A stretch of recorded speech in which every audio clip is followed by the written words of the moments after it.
Nestled in the heart of West Sussex, an otherwise quiet English countryside, lies Goodwood Motor Circuit, home to some of the greatest vintage racing in existence. Everyone invested in the automotive hobby knows about the Festival of Speed. Some are even familiar with the revival, but the lesser-known, more exclusive members meeting is where it all started. Its origins trace back to 1948, when the 9th Duke of Richmond opened the circuit to host a series of gatherings for the British Automobile Racing Club. These races had an impressive run of 18 years and 71 meetings before they were terminated in 1966. From then on, racing at Goodwood ceased, and the track sat dormant for nearly 50 years. That is, until His Grace, Charles Gordon Lennox showed up. The meetings were revived in 2014 as an annual event, now serving as a nostalgic nod to the golden era of motor racing. A reunion for those who share an insatiable passion for spirited competition, machines that live off high-octane fuel, and drivers that push the limits. For the past 4 years, our motorsport division has had the privilege of partnering with Goodwood to host the members meeting, and in conjunction, provide a small group of guests with an unforgettable week leading up to the races. A week filled with track time, factory and collections tours, incredible dinners, and of course, drives on winding English country roads.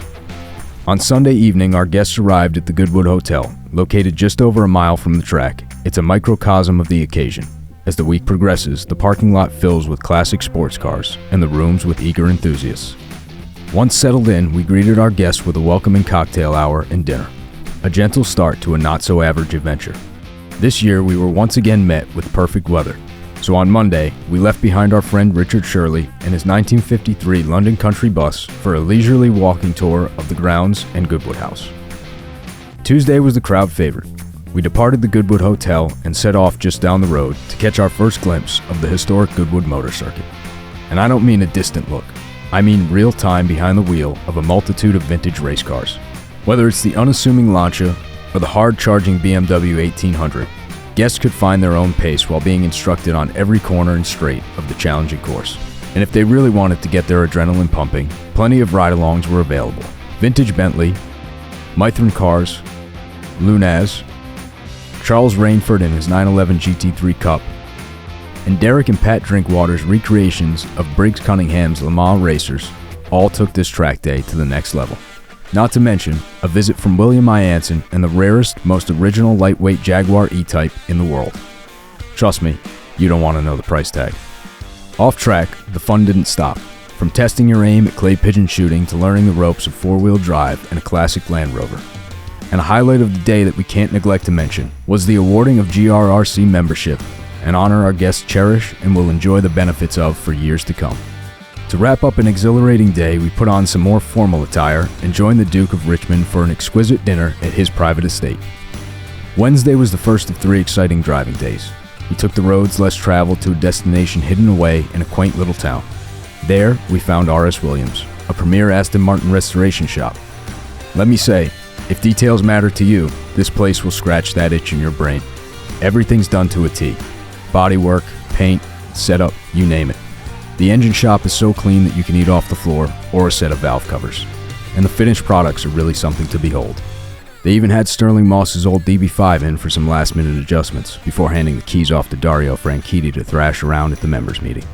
We followed up with lunch and a tour hosted by Bremont Watch Company, another establishment that flexes its muscles when it comes to details.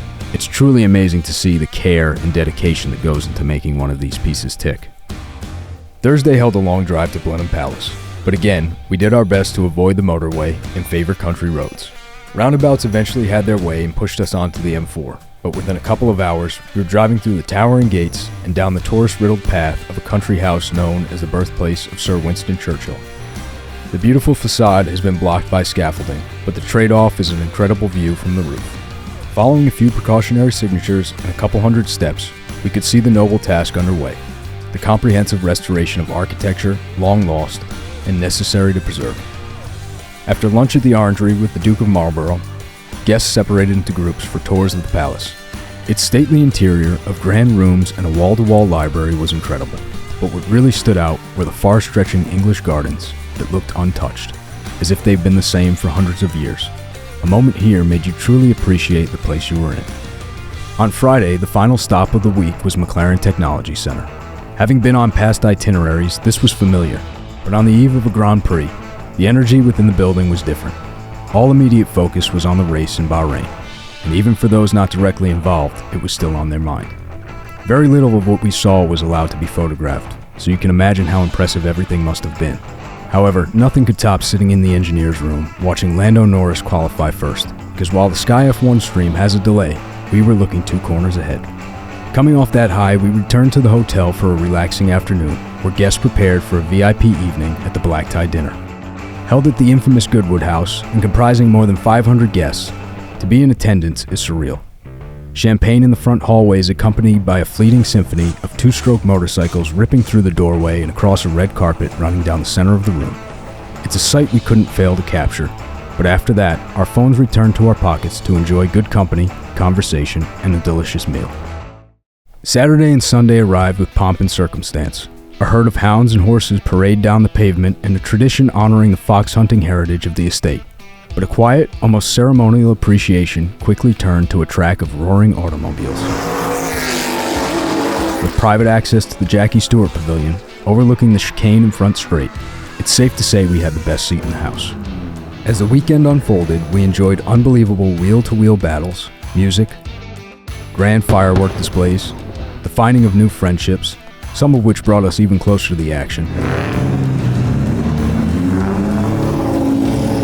and visits from unanticipated guests like Bruno Senna and Richard Hammond, both kind enough to join us for videos. When I drive the car, there's no emotion. All you're doing is like making sure you don't miss a gear. There is something playful, exciting, and fun and crazy, underpinned now by German engineering, obviously. All of this contributes to a strong belief that there isn't another racing event, historical or otherwise, that's quite like this. What other events lack, Goodwood so effortlessly possesses, and that's what keeps us coming back for more. Thanks for joining us. We hope you enjoyed a look into what we consider one of the greatest automotive events. Remember to like, comment, share, and subscribe, and we'll catch you in the next one.